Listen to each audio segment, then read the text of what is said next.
నమస్తే నేను Sujatha welcome to master కి టీవీ ఇది సామాన్యుడి స్వేచ్ఛకు సంకేతం ఇక డీటెయిల్స్ చూస్తే తెలంగాణ ప్రెస్ అకాడమీ చైర్మన్ గా నియమితులైన కె శ్రీనివాసరెడ్డిని పలువురు జర్నలిస్టులు కలిసి శుభాకాంక్షలు తెలిపారు హైదరాబాద్ బషీర్బాగ్ ప్రెస్ క్లబ్ లో ఆయనకు పలువురు జర్నలిస్ట్ నేతలు పాత్రికేయ మిత్రులు కలిసి శుభాకాంక్షలు తెలిపారు Telangana union of working journalist ప్రతినిధులు విరహాత్ అలీ ఇతరులు ఈ కార్యక్రమంలో పాల్గొన్నారు పలు ఛానళ్లు పత్రికలకు చెందిన ప్రతినిధులు హాజరై ప్రెస్ అకాడమీ నూతన చైర్మన్ గా శ్రీనివాసరెడ్డిని అభినందనలు తెలిపారు.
ఏపీలో డాక్టర్ బిఆర్ అంబేద్కర్ కోనసీమ జిల్లాలో బీఆర్ఎస్ ఎమ్మెల్సీ కల్వకుంట్ల కవిత పర్యటించారు.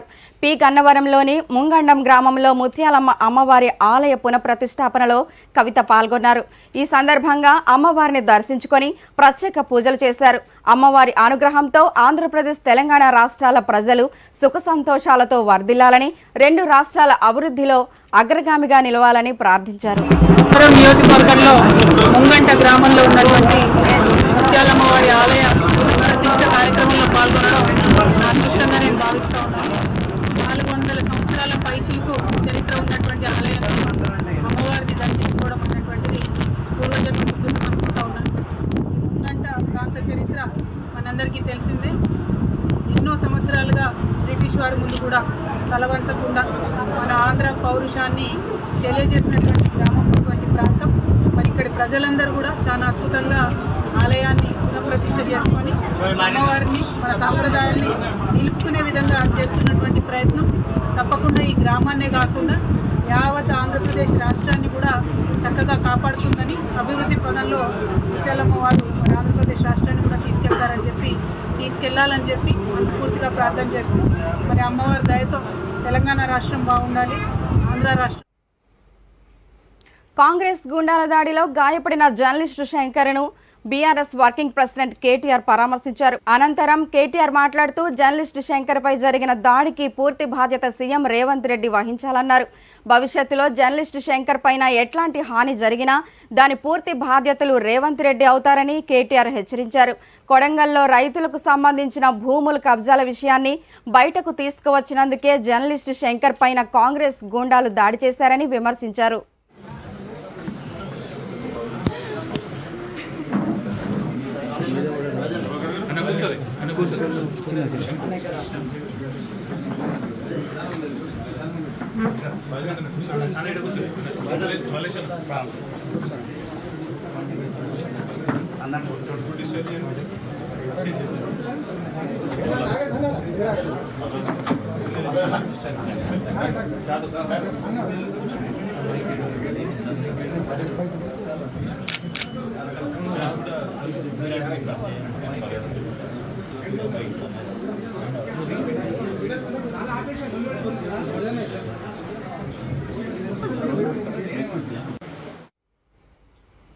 డిప్యూటీ సీఎం భట్టి విక్రమార్క సోదరుడు స్వర్గీయ మల్లు వెంకటేశ్వర్కు వ్యవసాయ శాఖ మంత్రి తుమ్మల నాగేశ్వరరావుతో కలిసి భట్టి విక్రమార్క నివాళులర్పించారు.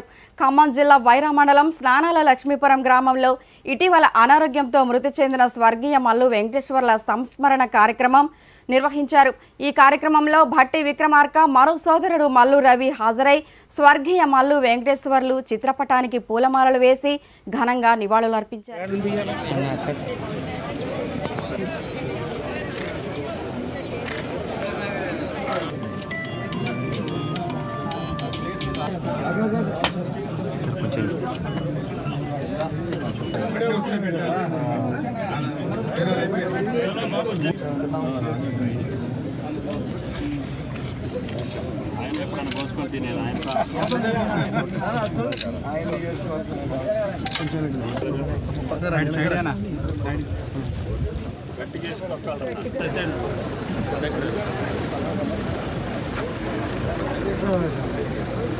సార్ ఉండ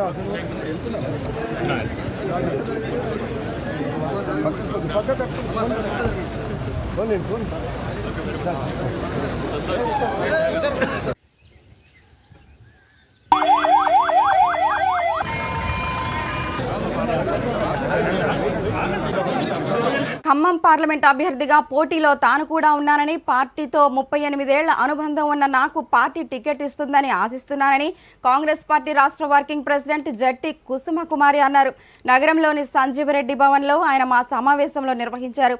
ఈ సందర్భంగా ఆయన మాట్లాడుతూ హైకమాండ్కు వినతి పత్రం ఇచ్చానని, స్వతంత్ర సమరయోధుల కుటుంబం నుంచి వచ్చిన నాకు ఓ అవకాశం ఇస్తారని ఆశిస్తున్నానని తెలిపారు.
చేవెళ్ల పార్లమెంట్ కాంగ్రెస్ పార్టీ విస్తృత స్థాయి సమావేశం నిర్వహించారు.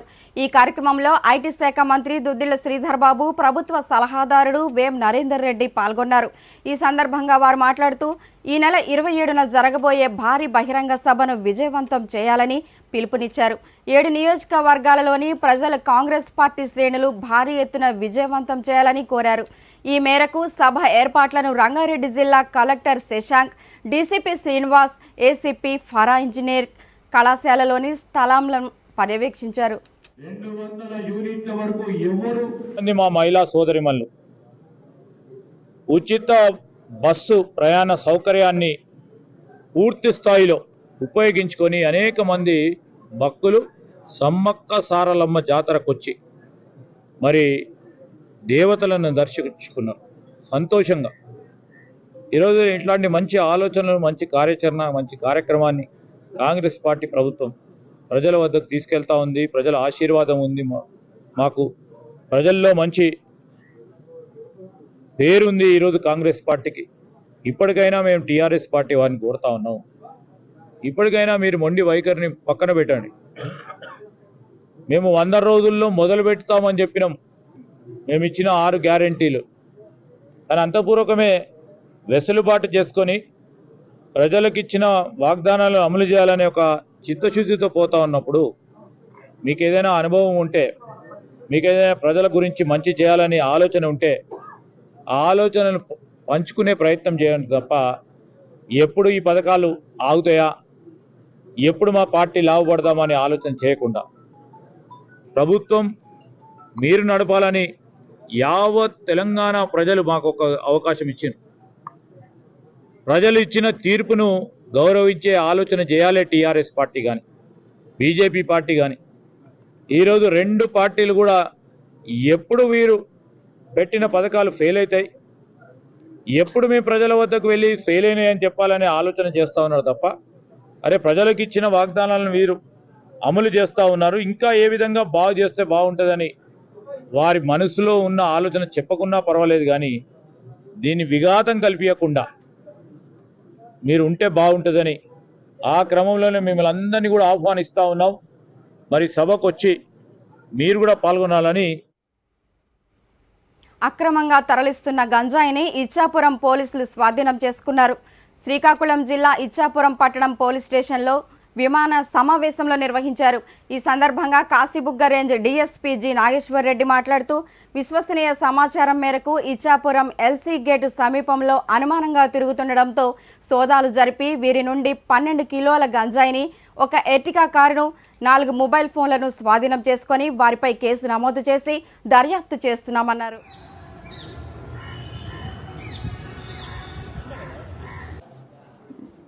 ఈ నిన్నటి దినము మధ్యాహ్నం ఎస్ఐ ఇచ్చాపురం టౌన్కు రాబడిన సమాచారం మీద ఎల్సీ గేట్ వద్ద 3 అనుమానితులను సమీర్ బిష్నోయ్, జితేంద్ర ప్రధాన్, చందన్ సుబుద్ధి, వీళ్ళు 3 కూడా ఒరిస్సా స్టేటు, వీళ్ళను అరెస్ట్ చేసి అదుపులోకి తీసుకొని వాళ్ళ బ్యాగులు చెక్ చేస్తే వాళ్ళ దగ్గర నుంచి మనము 12.7 kg గాంజా సీజ్ చేయడమైంది. మెయిన్గా మనకు గమనిస్తే మనకు ఇటీవల కాలంలో వరుసగా మనం పట్టుకోవడం జరుగుతుంది. పబ్లిక్లో నేను అప్పీల్ చేసేది ఏంటంటే, ఎవరైనా కొత్త వ్యక్తులు, ముఖ్యంగా తమిళ్, మీ ద్వారా అప్పీల్ చేస్తున్నది ఏంటంటే, ఈ తమిళ్ మాట్లాడే వాళ్ళు కానీ, మలయాళము, కన్నడ, ఈ అదర్ దాన్ లోకల్స్ అనుమానితంగా ఉంటే ఇమ్మీడియట్గా పోలీస్కి ఇంటిమేషన్ చేయమని చెప్పి అప్పీల్ చేస్తున్నాము. ఇక్కడికి వచ్చి ఇక్కడ ఏదన్నా ఇల్లు తీసుకొని ఇక్కడి నుంచి ట్రాన్స్పోర్ట్ చేయాలనే ఆలోచనలో ఉన్నట్టు మనం వాళ్ళని ఇంట్రాగేట్ చేస్తే మనకు కొత్త విషయాలు తెలుస్తున్నాయి. కాబట్టి టౌన్లో వాళ్ళు ఎవరైనా వాళ్ళు ఇల్లు ఇచ్చేటప్పుడు ఎవరికన్నా బాడుగకు వాళ్ళు ఎవరు ఏంది అనేది తెలుసుకోకుండా వాళ్ళ ఆధారం ఇట్లాంటివి తీసుకోకుండా ఇవ్వవద్దని చెప్పి కూడా నేను అప్పీల్ చేస్తున్నాను మీ ద్వారా. శ్రీకాకుళం జిల్లా కంచిలి మండలం మార్కెట్ యార్డు ప్రాంగణంలో వైసీపీ బూత్ కన్వీనర్ల సమావేశం నిర్వహించారు. ఈ కార్యక్రమంలో టీడీపీ, జనసేన కార్యకర్తలు, శ్రీకాకుళం జిల్లా పరిషత్ చైర్మన్, ఇచ్చాపురం నియోజకవర్గ వైసీపీ సమన్వయకర్త ఫిరియా విజయ సమక్షంలో వైసీపీలో చేరారు. ఈ సందర్భంగా మాజీ ఎమ్మెల్యే ఫిరియా సాయిరాజు మాట్లాడుతూ టీడీపీ, జనసేన వాళ్లకు దమ్ములేకే వైసీపీ ప్రభుత్వంపై బురద జల్లుతూ పొత్తు పెట్టుకుంటున్నారని విమర్శించారు. అన్ని సామాజిక వర్గాలకు న్యాయం చేస్తూ 2024 ఎన్నికల్లో మరలా వైసీపీ ప్రభుత్వం గెలుపు ఖాయమని ధ్వజమెత్తారు. తీసుకొని ఇప్పటి వరకు వస్తున్నారు. మరి అదంతా కూడా మనం చూసాం. మరి దానికి సంబంధించి వాళ్ళు చేసేటువంటి పరిస్థితి, ఇప్పుడు ప్రకటించేటువంటి అభ్యర్థులు, ఇప్పుడు వాళ్ళు చేసేటువంటి పనులు ఉన్నాయో, మన నియోజకవర్గం తీసుకుంటే, మన నియోజకవర్గం కష్టపడినటువంటి ఎవరైతే ఉన్నారో ఆ జన సైనికులకు వాళ్ళకు ఒక అవకాశం ఇవ్వచ్చు కదా అన్న ఆలోచన కూడా లేకుండా వెంటనే టకీమని అనౌన్స్మెంట్ కూడా చేసేసారు. అంటే తెలుగుదేశం పార్టీ వాడుకొని వదిలేయడంలో టిష్యూ పేపర్ అంటారు. బాత్రూంలో మనకి టిష్యూ పేపర్ అంటారు.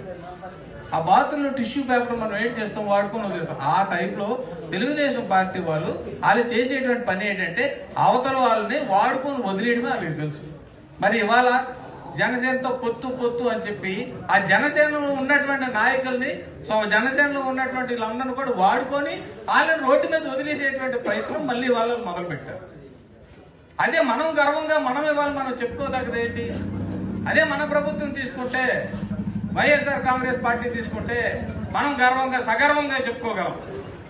మనం ప్రతి ఒక్కరికి కూడా అన్ని సామాజిక వర్గాలకి, అన్ని కులాలకి. ప్రముఖ చలనచిత్ర టీవీ నిర్మాత, రచయిత వి మహేష్ చెన్నైలో గుండెపోటుతో మరణించారు. బాత్రూం నుంచి బయటకు వస్తూ కాలు జారిపడిన ఆయనను దగ్గరలోని ఆసుపత్రికి తరలించగా అప్పటికే మృతి చెందినట్లు వైద్యులు ప్రకటించారు. మాతృమూర్తి చిత్రంలో 1975లో వి మహేష్ నిర్మాణ రంగంలోకి ప్రవేశించారు. మనుషులంతా ఒక్కటే చిత్రానికి ఆయన ఉత్తమ కథ రచయితగా నంది అవార్డును అందుకున్నారు. వి మహేష్ అంత్యక్రియలు చెన్నైలో సోమవారం మధ్యాహ్నం జరుగుతాయని ఆయన మేనల్లుడు, టెలివిజన్ నిర్మాత, దర్శకుడు వల్లభనేని మహీందర్ తెలిపారు.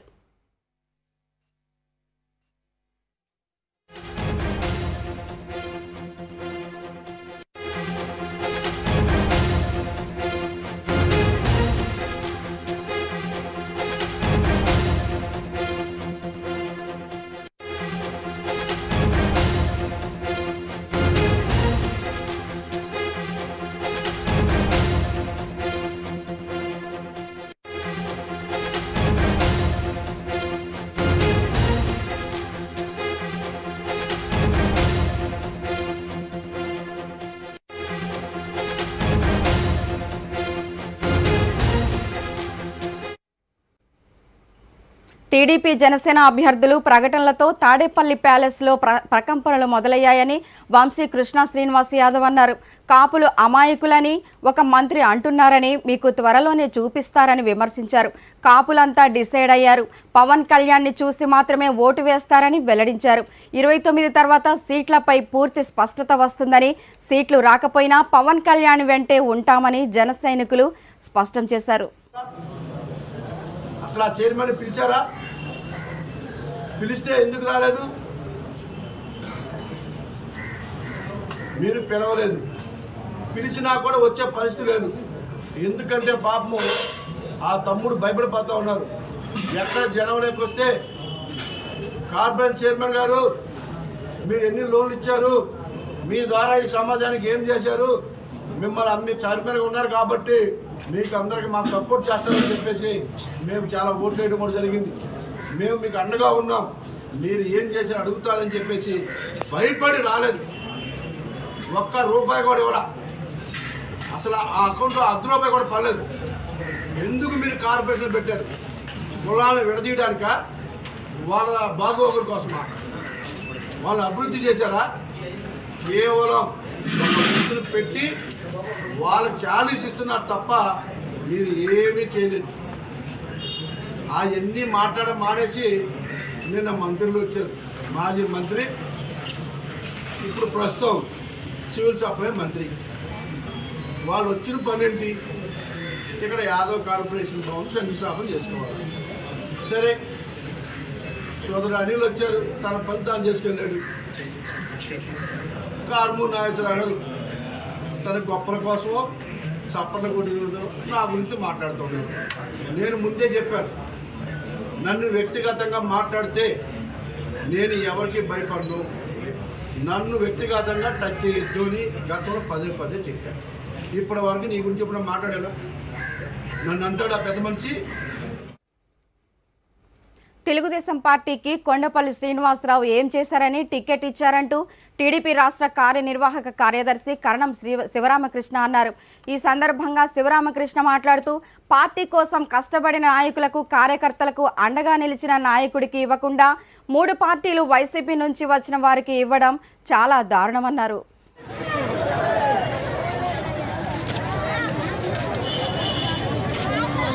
వ్యవహారాలు మానేసి కుటుంబాన్ని సైతం టైం ఇవ్వకుండా నా ఆస్తులు అమ్ముకొని 2012లోనే 2.5 ఎకరాలు నేను 27 లక్షలకు అమ్మేశాను.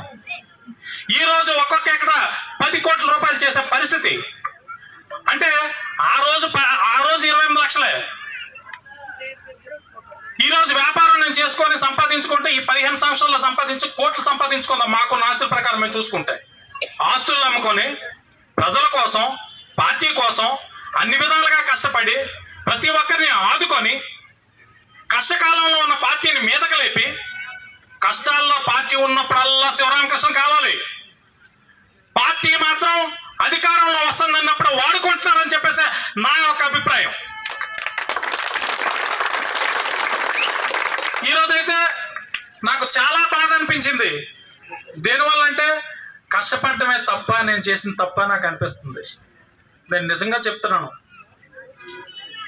ఎంత బాధ, అసలు మొన్నటి నుంచి ఎంత బాధ అనిపిస్తుంది నాకైతే. ఈ 2024లో నేను ఎట్టి పరిస్థితుల్లో పోటీ చేస్తానని చెప్పేసి అక్కడ అశోక్ గజపతిరాజు గారు అవనండి, లోకేష్ గారు అవనండి, ఆఖరికి అచ్చెన్నాయుడు గారు అవనండి, అధినాయకుడైనట్టు చంద్రబాబు నాయుడు గారండి, ప్రతి ఒక్కరు హామీ ఇచ్చుకునే వచ్చారు. కానీ ఈసారి కూడా నాకు మొండి చేయి ఎదురవుతుందని చెప్పేసి నా కళ్ళ కూడా నేను అనుకోలేదు. ఈరోజు అశోక్ గజపతిరాజు గారు అవనండి అన్ని విధాలుగా నా గురించి కష్టపడినా కూడా లాస్ట్ మినిట్లో మరి అది ఏం జరిగిందో నాకు తెలియదు. కానీ నా తండ్రి కన్నా ఎక్కువ అశోక్ గజపతిరాజు గారు, నా ఫ్యామిలీ కన్నా అన్ని విధాలుగా నేను దేవుడికైనా నేను మొక్కుతానో లేదో కానీ అనుక్షణం ఆయన్నే అశోక్ గజపతిరాజు గారు నాకు దైవం అనుకుని నేను తిరిగాను. కానీ నాకు ఏ విధంగా మొండి చేయి ఎదురైందనేది నాకు అర్థం కావట్లేదు. ఒకటైతే మాత్రం వాస్తవం, ఎందుకంటే ఇక ఇవి బులెటిన్ అప్డేట్స్. మరిన్ని అప్డేట్స్తో మళ్ళీ కలుద్దాం. చూస్తూనే ఉండండి మాస్టర్ కీ టీవీ. ఇది సామాన్యుడి స్వేచ్ఛకు సంకేతం.